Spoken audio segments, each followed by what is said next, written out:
This is Greenwood Cemetery, said to be one of the most haunted spots in Decatur. Tales of unsettled spirits have rattled through the iron gates for decades.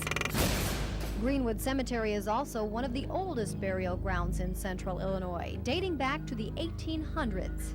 It seems like a pretty peaceful place, although the graves seem so chaotic here that I'm not sure I understand what the thought concept was when they buried a lot of these people. And so sets the scene for dozens of hair-raising ghost stories. Author and storyteller Troy Taylor. One of the most famous is probably the bride that is said to be seen in Greenwood.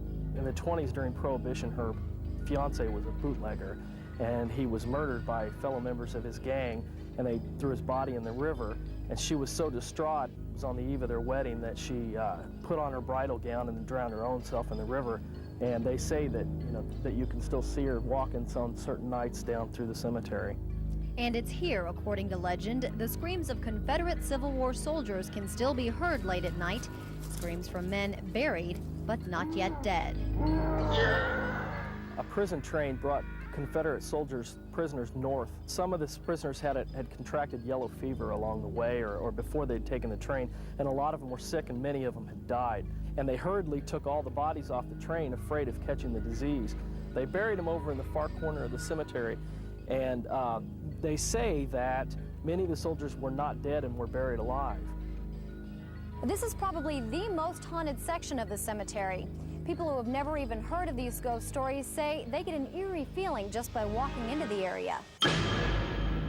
They built a levee along here in case to keep it from flooding again. And another sinister twist to this eerie legend. Years ago, dozens of bodies surfaced after a massive mudslide.